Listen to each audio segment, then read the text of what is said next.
গত 2 দিন ধরে একটা প্রসঙ্গ পত্রিকায় বিশেষ করে ফেসবুকে ছড়াই গেছে। খবরটা হলো যে সৌদি আরব আর পাকিস্তান, সৌদি আরব এমবিএ আপনার সৌদি বাদশার ছেলে যে এখন ক্ষমতায়, বাবাকে নাকি আটকে রেখে এখন ক্ষমতায় উনি, যাই হোক, তো উনি এখন পাকিস্তানের সাথে নিরাপত্তা চুক্তিতে গেছে। আমাকে অনেকে ইনবক্স করছেন, বা এই চুক্তি কেন হলো, এতে আমেরিকা সৌদি পাকিস্তানের সম্পর্ক কি খারাপ হবে, এই নিরাপত্তা চুক্তি ভবিষ্যৎ কি, ভারত পাকিস্তানের যুদ্ধ লাগলে সৌদি আরব কি ভারতের বিরুদ্ধে যাবে, এমন সব প্রশ্ন আমার দর্শকদের মাথায় ঘুরতেছে।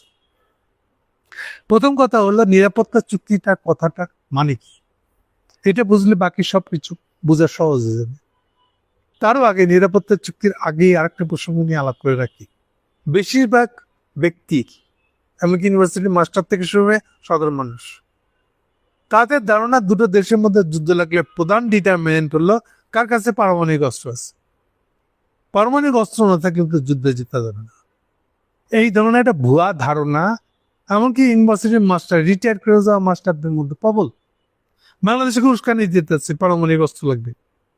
ফ্যাক্টস হলো ইন্ডিয়ার সাথে যদি আমি লাস্ট 2-3টা যুদ্ধ দিকে বা যুদ্ধ মতন করে মোদি যত কিছু লাগাইতে গেছে, লাস্ট ধরেন আপনার 99 সালে, 98-99 সালে ইন্ডিয়া পাকিস্তানের যে যুদ্ধটা, সেই যুদ্ধে একটা সীমিত, প্রথম কথাতে পারমাণবিক অস্ত্র বাইরে রেখে ওটাকে ওরা বলার চেষ্টা করে দুপক্ষে এটা সীমিত যুদ্ধ। সীমিত যুদ্ধ মানে যুদ্ধকে এমন লেভেলে কেউ ঠেলে দিবে না যাতে এরপরে কোন একটা দেশে মান বাঁচানোর জন্য পারমাণবিক অস্ত্র না বের করতে হয়, এটাকে ওরা বলে থাকে সীমিত যুদ্ধ।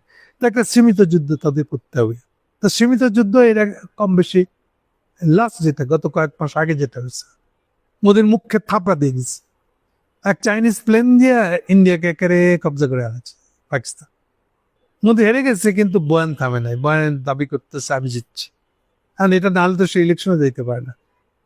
যাই হোক, মূল কথা হলো যে আসলে কি পারমাণবিক ডিটারেন্ট, মানে কোনো দুটা দেশের মধ্যে যুদ্ধ লাগবে কি লাগবে না তাকে থামায় রাখার উপযোগী একটা অস্ত্র উপায়? উত্তর হচ্ছে যে না।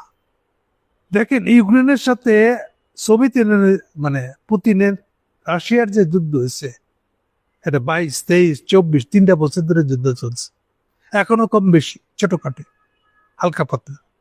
দুই পক্ষর কাছে না থাকলেও সৌদি রাশিয়ার কাছে তো আছে, কিন্তু এরা কি পারমাণবিক যুদ্ধের দিকে যাচ্ছে? এবং পারমাণবিক বোমায় কি ডিটারমিনেন্ট এই যুদ্ধটা থামবে কি থামবে না, কেমন ভাবে থামবে? উত্তর হচ্ছে যে না। আমাদের অবজারভেশন, আপনাদের এই আকাঙ্ক্ষা যে পারমাণবিক অস্ত্র দিলেই সবকিছু হয়, এই ধারণাটা ভুল, এর কোনো ভিত্তি নেই। কেন? কারণটা হলো পারমাণবিক অস্ত্র একবার ইউজ করা যায়, মানে এইটা ইউজ করার পরে দুই দেশই মাথা চাপায় করলাম থাকে। কারণ যে এলাকায় পারমাণবিক অস্ত্র ছড়ে সেটা যদি পাকিস্তান হয়, আর সেই বিকিরণ যদি উড়ে আসে ইন্ডিয়ায়, ইন্ডিয়াও ক্ষতিগ্রস্ত। ক্ষতিগ্রস্ত কেমন? ওই এলাকায় আল্লাহ দেওয়া কোনো প্রাণী কিচ্ছু ওখানে বসবাস করতে পারবে না, কয়েক যুগ ধরে কোনো প্রাণ বাঁচতে পারবে না ওখানে। পারমাণবিক যুদ্ধের পরিণতিটা এরকম, এবং তার যে আফটার এফেক্ট এবং যে সাইড এফেক্ট, এটা যুগ যুগ ধরে চলতে থাকবে। যে মারছে তার উপরেও যাবে, যার উপরে মারছে তার তো যাবে। সো এগুলো বুঝে এর উপর ডিপেন্ডেন্ট হওয়ার চেষ্টা করা ভালো। কিন্তু আমার এইসব কথা কারো মনে নেবে না, সবার মনে হবে যে না, পারমাণবিক অস্ত্র পেলে একমাত্র এটা ডিটারেন্ট, রোধ করা, প্রতিরোধ করা, নিজের স্বার্থ যদি বাঁচাতে হয় তাহলে পারমাণবিক অস্ত্র। কেন এত কথা বললাম পারমাণবিক অস্ত্র নিয়ে? এই ধারণাটা বিরুদ্ধে বললাম এই জন্য যে সৌদি আরব পাকিস্তানের সাথে এই চুক্তিটা করেছে মূলত এই পারমাণবিক মহাবিশ্বের ধারণার কারণে। আসছি পরে আরো অন্য প্রসঙ্গে। তাহলে পাকিস্তানের সাথে চুক্তি করছে তারা মূলত, পাকিস্তানের সাথে চুক্তি করলে আমরা ইনডাইরেক্ট একটা পারমাণবিক বোমার অধিকারী হয়ে যাবো। আসলে কি তাই? কিভাবে? পাকিস্তান কি তার পারমাণবিক বোমাটা নিয়ে গিয়ে সৌদি আরবে বসাই দিয়ে আসবে? না, এত সহজে বসায় দেওয়া যায় না। তাইলে ব্যাপারটা কি আসে? এই ব্যাপারটা বোঝার জন্য নিরাপত্তা চুক্তি শব্দটা কি, এই ধারণাটা কি, এটা একটু বোঝার চেষ্টা করে। নিরাপত্তা চুক্তি মানে হলো, অনেকে, বেশিরভাগ মানুষ এটাকে আমল করে নাই কখনো। নিরাপত্তা চুক্তিটার মানে হলে মডেলটা তৈরি করেছিল ন্যাটো। ন্যাটো জোটটা তৈরি হয়েছিল 1949 সালে, 1949 সালে 45-এ সেকেন্ড ওয়ার্ল্ড ওয়ার শেষ হয়ে যাওয়ার 4 বছরের মধ্যে। কেন? পুরা যুদ্ধের রীতিটাকে আউলাই দিয়া, যুদ্ধরীতি মানে সেকেন্ড ওয়ার্ল্ডের সময় রুজভেল্টের বগলে বলে ঘুরছে স্টালিন, আমি বহুতবার বলছি আপনাদেরকে। কিন্তু 4 বছরের ভিতরে কি হলো? 2 রাষ্ট্র, সোভিয়েত ইউনিয়ন এবং আমেরিকা, পরস্পরের বিরুদ্ধে প্রথমে গোপনে, তারপরে প্রকাশ্যে 49 সাল থেকে প্রকাশ্যে পরস্পরের বিরুদ্ধে যুদ্ধ শোনাইতে লাগলো, অস্ত্র জোগাড় করতে লাগলো। তারই প্রথম প্রচেষ্টার নাম হলো ন্যাটো করা। এত বলছি কেন ন্যাটোর কথা? ন্যাটোতে একটা ক্লজ আছে, সম্ভবত 5 বা 7 নম্বর ক্লজ, যেটা সেই ক্লজে লেখা আছে কোন একটা, এই ন্যাটোর মেম্বার দেশগুলা কোন একটা যদি কারো দ্বারা আক্রান্ত হয়, তাহলে বাকি সব দেশকে মনে করতে হবে যেটা আমার উপর আক্রমণ হয়েছে। মানে হলো আমরা সবাই ওই যুদ্ধে পার্টিসিপেট করব, ওই একটা সদস্য দেশের পক্ষে সবাই মিলে। বোঝা যাচ্ছে? এই যে নিরাপত্তা চুক্তির ধারণাটা ন্যাটো থ্রো করছিল, এটাই দুনিয়াতে মডেল হয়ে গেছে। আপনারা ভাবতে পারেন যে ও একা আমেরিকাই বোধহয় করছে, ইউরোপের সাথে এই চুক্তি না। একদম ঘরের কাছে চলে আসেন। 71-এ বাংলাদেশ স্বাধীন হতে পারতো না যদি নিরাপত্তা চুক্তির ধারণাটা না দুনিয়াতে থাকতো। এটা বেশিরভাগ মানুষের নজরআন্দাজ করছে। বুঝাচ্ছে, জিনিসটাকে বুঝবার চেয়ে ইন্ডিয়াকে দায়ী করার দিকে বেশি আগ্রহ ছিল আমাদের। এই জন্য ফ্যাক্টস হচ্ছে আমরা এমন এক সময় স্বাধীনের চেষ্টা করছিলাম, সেই সময়টা ছিল আমেরিকা এবং চীনের পারস্পরিক ঘনিষ্ঠ হয়ে যাওয়ার, পারস্পরিক স্বার্থে। খেয়াল করেন, আমেরিকা কমিউনিস্টের ভাষা একটা রাইটিস্ট, একটা সাম্রাজ্যবাদী দেশ। চীনের মাও সেতুং এই বয়ানটা, এই স্টালিনের বয়ানের ভাগিদার, কান্দে বড় লোক ছিল মাও সেতুং। কিন্তু সেই মাও সেতুং 1958 সালের পরে উল্টা দিকে চিন্তা করেন। তিনি ভাবলেন যে এইবার কমিউনিস্ট পার্টির নেতৃত্বে আমাকে ক্যাপিটালিজমের দিকে যাইতে হবে, সেটা কোনো পথ না, চাইনিজ ইকোনমি ঘুরবে না। এবং সেখান থেকে ওনার আমেরিকানদের সাথে একটা সখ্যতা, আমেরিকার সাথে একটা ডিল করা, যে আমি তোমাকে তোমার পুঁজি আমার দেশে ঢুকতে দেব, তার বিনিময়ে তুমি আমাকে কি কি দেখবো, এর একটা লিস্ট দিচ্ছে। সেই লিস্টে পরিপক্ক হওয়ার সময় ছিল 71 সালের এপ্রিলে। কিসিঞ্জার গোপনে পাকিস্তান গেছে, চীন গেছিল পাকিস্তানে আসার নাম করে। পাকিস্তানে আসলে 7 দিনের ট্যুর, লাস্টের 2 দিন উনি কোথায় ছিলেন কেউ জানে না, কি প্রোগ্রাম কেউ জানে না, এটা গোপন রাখছিলেন। উনি সরাসরি চীনে গিয়ে হাজির হয়ে দেং জিয়াওপিং বলছি, আপনার চৌ এনলাই, তখন প্রধানমন্ত্রী চৌ এনলাই, মাও সেতুং সবার সাথে দেখা করে ফাইনাল ডিলটা উনি ওই সময় করেন। ডিটেলে যাচ্ছি না, অন্য ভিডিওতে পাবেন আমার। সার কথা হলো আসলে যে চীন আর আমেরিকার বিশেষ সম্পর্কের শুরু সময় ছিল এটা। ফলে তাদের কারো পক্ষেই পাকিস্তানকে নজরআন্দাজ করা বা পাকিস্তানের স্বার্থ, মানে আইয়ুব খান ইয়াহিয়াদের স্বার্থ, এর বাইরে যাওয়াটা সম্ভব ছিল না। কারণ এদের চেয়েও বড় সাথে স্বার্থ জড়িয়ে ছিল ওদের দুজনের মধ্যে সম্পর্ক। তাদের বাংলাদেশের বিরুদ্ধে যাওয়ার, বাংলাদেশের স্বাধীনতার বিরুদ্ধে যাওয়ার কোনো পজিশন ছিল না আমেরিকার। কিন্তু পশ্চিম পাকিস্তান অর্থাৎ আইয়ুব ইয়াহিয়ার পক্ষে থাকাটা তাদের জন্য একটা ম্যান্ডেটরি ছিল। কারণ পাকিস্তানি আসলে আমেরিকার চীনের সম্পর্ক হওয়ার ক্ষেত্রে অনুঘটক, মাঝখানের একটা শক্তি, যারা ওদের দুজনকে মেলানোর সুযোগ করে দিয়েছে। পারস্পরিক কথা চালাচালি, চিঠি চালাচালি, এই যে পাকিস্তানের যাওয়ার নাম করে চীন চলে যাচ্ছে আমাদের কিসিঞ্জার, সেটার ব্যবস্থা করে দেওয়া, এত কিছু স্বার্থ দেখতেছে পাকিস্তান। ফলে এই পাকিস্তানের পক্ষে থাকার একটা দায় ছিল তাদের। মূলত এই কারণে এগুলো হয় না। ওকে, এত কথা বলছি কেন? বলছি এই জন্য, এরকম একটা সময় বাংলাদেশ স্বাধীন হতে যাচ্ছে। ফলে বাংলাদেশের পক্ষে না চায়না না আমেরিকা আসার কোনো সুযোগ ছিল না। কিন্তু না চীনের না আমেরিকার বাংলাদেশের বিরোধী কোনো পজিশন ছিল। পজিশন একটাই, পশ্চিম পাকিস্তানের পক্ষে থাকতে হবে তাদের নিজেদের স্বার্থে। তাহলে এই অবস্থায় যদি বাংলাদেশ স্বাধীন হতো, একটাই পথ ছিল, সোভিয়েত ব্লকে ঢোকা। সোভিয়েত ব্লকে ঢুকতে যাওয়া মানে হলো এইটা, এপ্রিল মাস পাড়ে গেছে, মে মাসে গিয়ে এটা রাস্তা খুলছে। কিভাবে? সোভিয়েতরা বুদ্ধি দেয় তখন তাদেরকে, যে একটাই পথ আছে, যদি ইন্ডিয়া সোভিয়েত ইউনিয়নের সাথে এই যে নিরাপত্তা চুক্তি করে, মানে ইন্ডিয়া আক্রান্ত হলে সোভিয়েত ইউনিয়ন মনে করবে আমি আক্রান্ত হয়েছি, এরকম একটা চুক্তি সই করবে ওরা দুজন। কেন ইন্ডিয়াকে এই চুক্তিটা সই করতে হবে কেন? কারণ এটা স্বাভাবিক যে ইন্ডিয়া যদি বাংলাদেশকে সাহায্য করতে আসে, তাহলে চীন আর আমেরিকা যদি অ্যান্টি ইন্ডিয়ান হয়ে যায়, তাহলে তো ইন্ডিয়া শেষ। দুইটা লাগবে না, খালি কোনো একটা। শুধু চীন যদি অ্যান্টি ইন্ডিয়ান হয়ে যায় তাহলে ইন্ডিয়া শেষ, শুধু আমেরিকা যদি অ্যান্টি ইন্ডিয়ান পজিশন নেয় তাহলে ইন্ডিয়া শেষ। তাহলে আগে নিজে মায়ের খাওয়ার হাত থেকে বাঁচার জন্য একটা প্রোটেকশন লাগবে।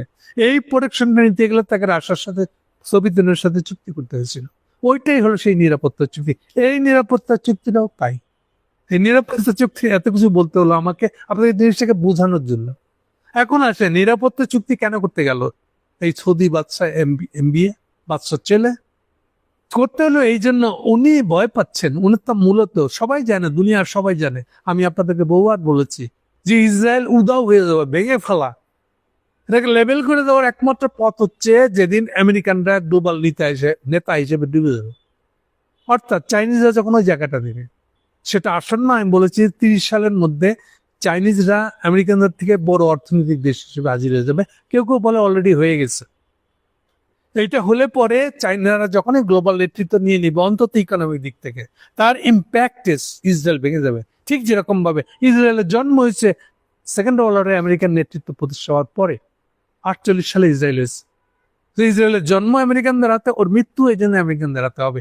আমেরিকানদের সক্ষমতা যখনই কমে যাবে, ধ্বংস হয়ে যাবে, তখন ইসরায়েল ধ্বংস হয়ে যাবে।